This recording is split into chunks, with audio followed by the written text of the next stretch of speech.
Graças a Deus, meus irmãos. É uma alegria estar nessa manhã aqui com vocês, podendo louvar ao Senhor, podendo orar. E mais uma vez podemos juntos compartilhar um pouco da porção da palavra de Deus. Vamos abrir a palavra do Senhor no livro de Salmos, capítulo 127. Salmo muito conhecido dos irmãos.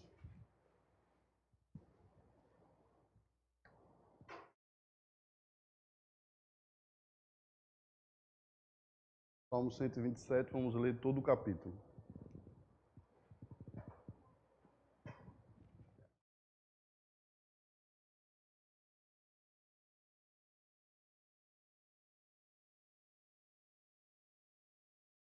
Assim diz a palavra do Senhor.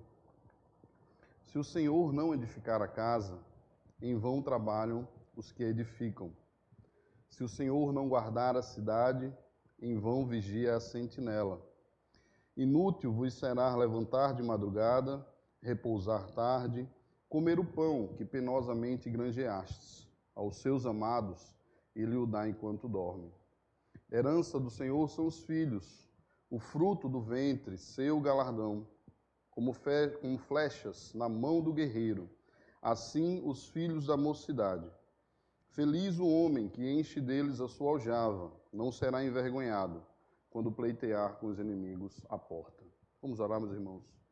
Santo Deus, eterno Pai, nós te louvamos, Senhor, pela rica oportunidade, Pai, de estarmos na tua casa e junto, Pai, com a congregação dos santos, render graças ao teu nome, adorar o Senhor Altíssimo. Pedimos, Pai, que pela instrumentalidade do Teu Espírito Santo, o Teu povo seja em tudo edificado, Pai, e o Teu nome em tudo glorificado. Esse é o nosso desejo em oração em nome do Senhor Jesus. Amém. Meus irmãos, nessa manhã eu queria trabalhar o tema A Família para a Glória de Deus. Nada melhor do que a gente começar o ano, esse ano de 2021, com foco na nossa família, com foco na glória de Deus. Então, por isso, eu faço esse tema, a família para a glória de Deus. O contexto desse cântico de romagem, desse salmo de Salomão, é o contexto que o povo de Deus, ele vinha cantando esses salmos, desde o Salmo 120 até o Salmo 134, nós vemos esses salmos de romagem, ou seja, esses salmos que o povo de Deus, o povo de Israel se reunia e se preparava para subir.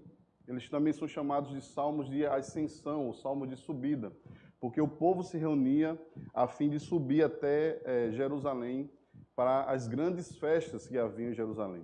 E o povo de Deus se reunia junto com as famílias, junto com os filhos, mulheres, os animais que iam ser sacrificados, e eles iam pelo caminho, um caminho árduo, um caminho muitas vezes com muito sol, né? Muito causticante o sol, mas eles iam com alegria, com as suas ofertas, levando aquelas ofertas, e pelo caminho cantando e se alegrando em Deus com esses salmos, que, mais uma vez repito, eles começam no Salmo 120 e vão até o Salmo 134. Reivindicando a autoria desse salmo, os teólogos acreditam ser um salmo de Salomão, né? Há quem diga que também possa ser um salmo de Davi. O pregador, o príncipe dos pregadores, Charles Spurgeon, ele se divide entre a autoria ali, entre o rei Davi, como se escrevesse para o seu filho sábio Salomão, mas muitos teólogos acreditam realmente que esse salmo foi escrito por Salomão na época da construção do templo, o grande templo de Salomão, quando foi construído. Então, a autoria desse salmo, bem provável, é de Salomão, até porque no versículo 2 desse salmo, quando ele fala aos seus amados, eles dá enquanto dormem, esse amados aqui no hebraico está escrito Gedidias, que é atribuído ao nome de Salomão. Então, tudo nós vemos que esse salmo ele foi contextualizado na construção do templo de Salomão, e daí, posteriormente, séculos depois, ele vem ser utilizado pelo povo de Deus como salmo de romagem. Aquela construção do templo de Salomão, há séculos atrás, onde esse salmo foi utilizado, vem a ser estruturado agora pelo povo de Deus como um salmo base para a reconstrução da sua cidade. Nessa época, o povo de Deus vinha passando pela sua reconstrução, porque eles tinham passado por 70 anos de cativeiro babilônico e agora estavam saindo do cativeiro, estavam sendo libertos, estavam deixando de ser oprimidos e tinham um desejo de, assim como Salomão construiu aquele templo e a sua casa, agora deles reconstruírem Jerusalém. Reconstruírem os muros de Jerusalém, os muros da sua cidade e reconstruir também o templo para adoração ao Senhor.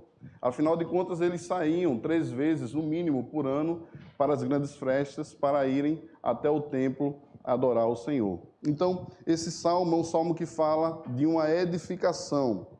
Esse salmo é um salmo que começa no seu primeiro versículo, dizendo: se o Senhor não edificar a casa, em vão trabalham os que a edificam. E, de fato, esse povo tinha esse desejo de edificar, de ser reconstruído, daquele povo que veio de tanto sofrimento do cativeiro. Muitos morreram lá no cativeiro, muitos se perderam. Agora o povo de Deus tem o desejo de reedificar a sua casa.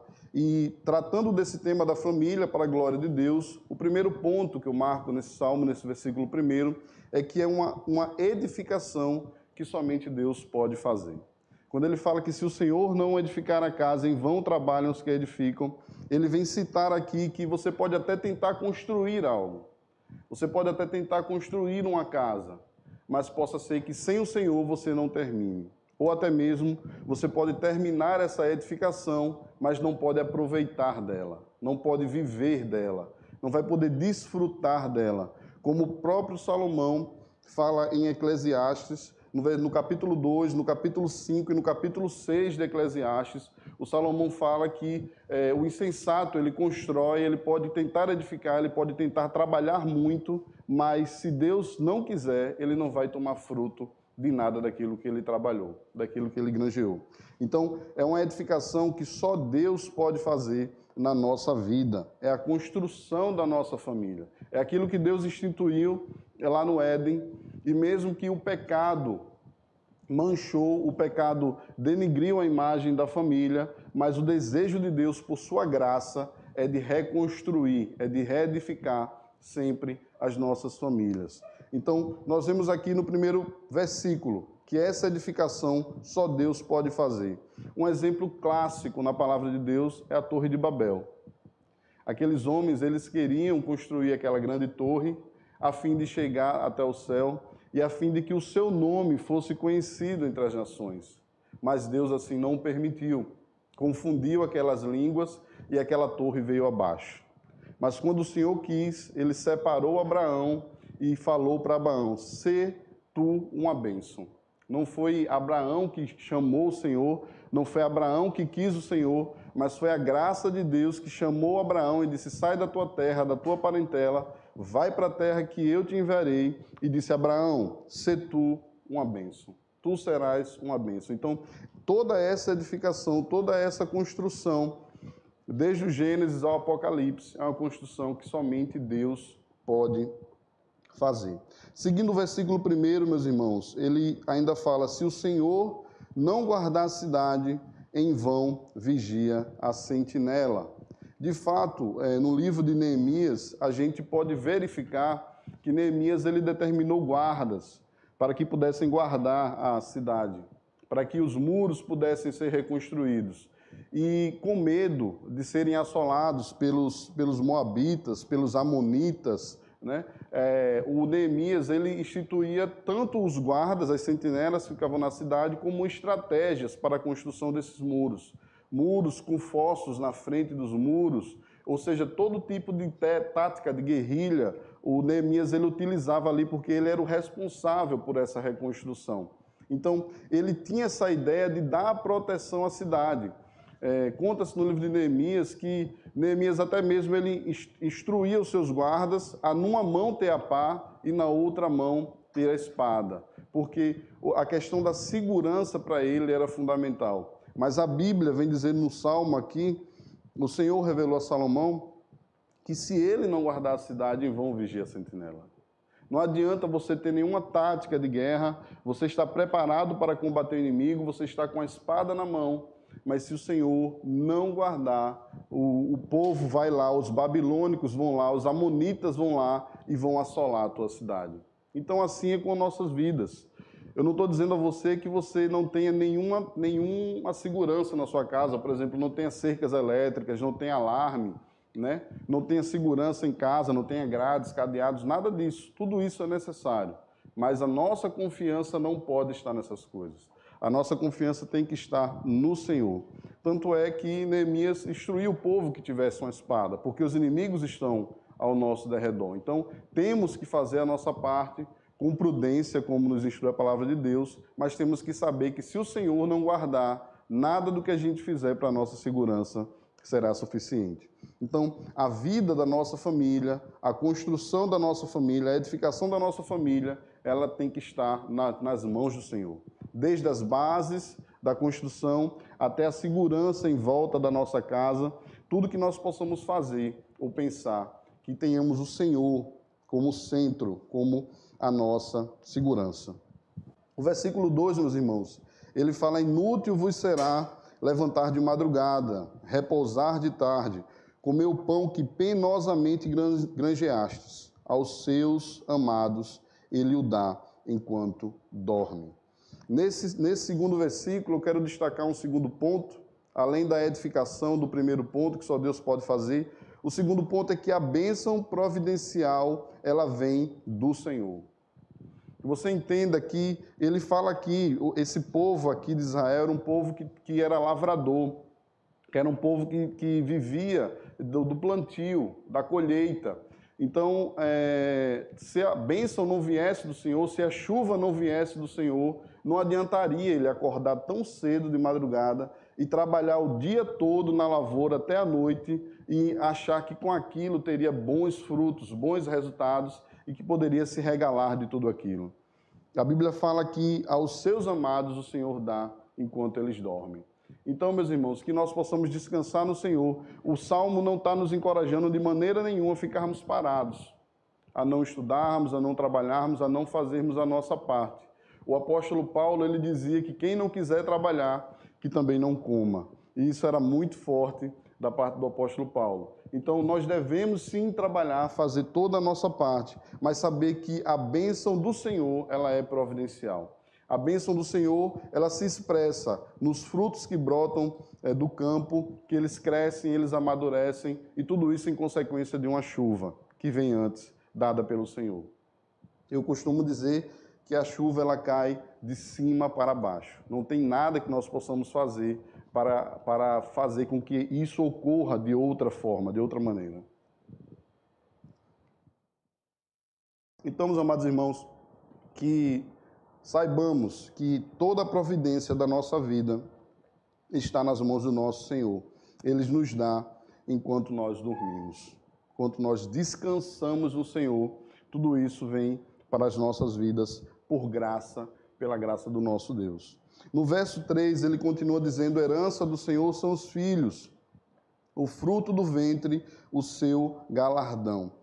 Meus irmãos, aquele povo, ele quando saiu do cativeiro babilônico, estavam assolados, perdidos, muitos filhos tinham morrido, muitos adultos tinham morrido. Então, para aquela nação de Israel era importante ter filho, porque filho era uma bênção, porque eles podiam compor o exército para poder proteger a cidade com relação à invasão dos outros. Se fala que os moabitas eram muito agressivos, eram muito sanguinários. E aquela nação vindo do cativeiro, ela estava pequena.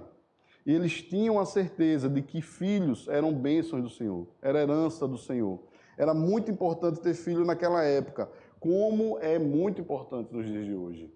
Os filhos nós temos, sobretudo, para entender que eles glorificam a Deus, que eles trazem uma geração santa na terra, que eles proliferam o povo de Deus na terra.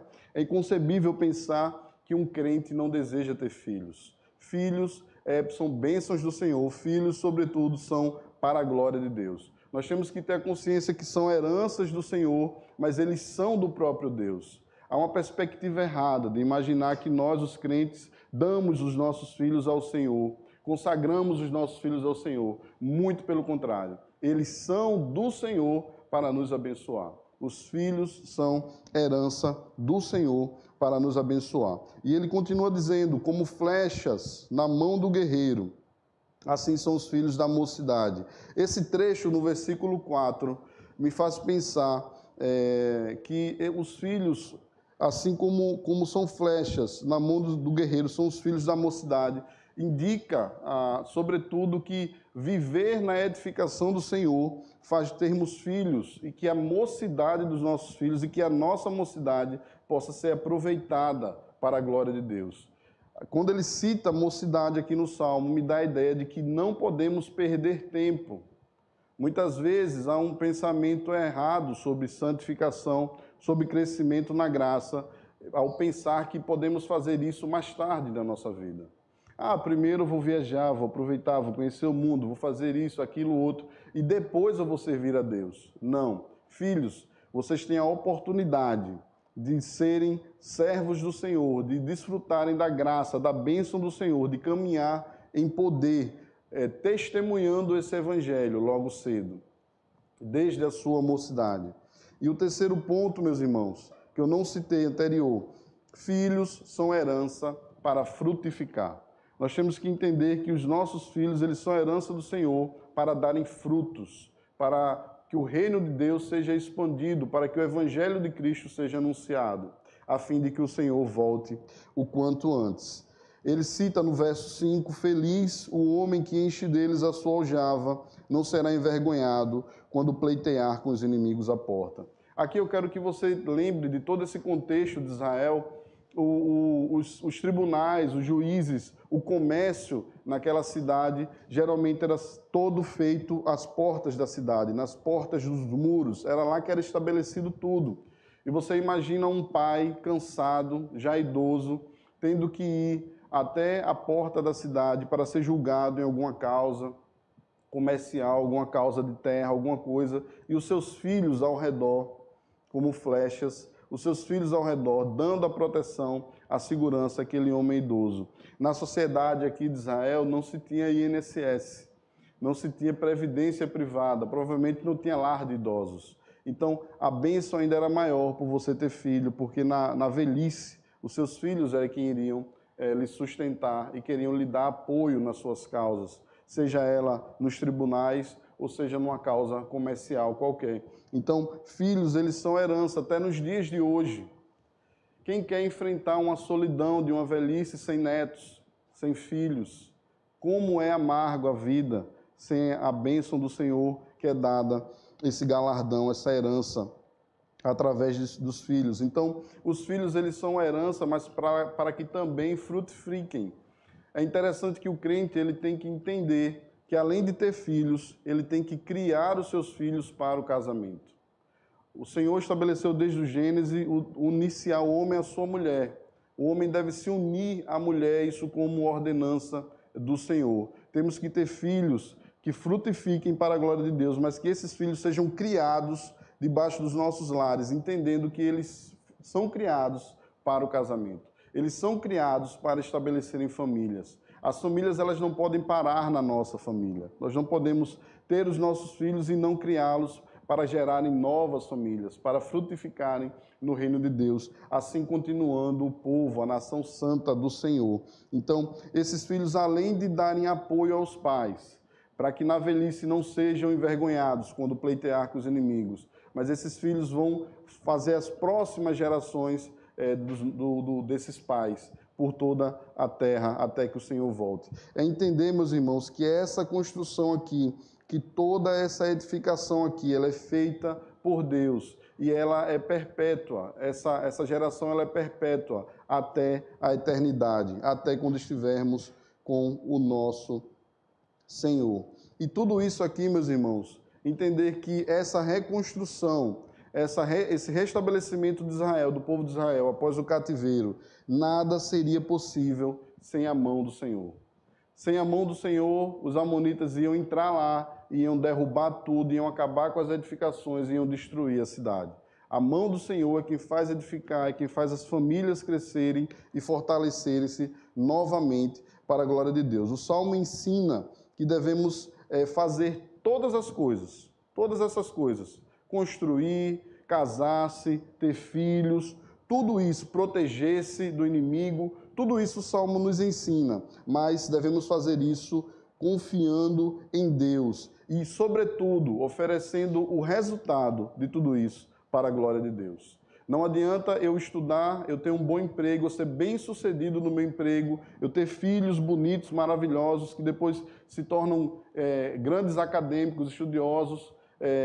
Não adianta eu fazer fortuna na terra, ganhar muito dinheiro, se o resultado de tudo isso depois não servir para a glória de Deus. De nada eu estarei fazendo que se aproveite, a não ser fazer tudo isso, todas essas coisas que o Senhor concede para a glória de Deus. Eu queria, meus irmãos, rapidamente abrir no Evangelho de Lucas, no capítulo 12.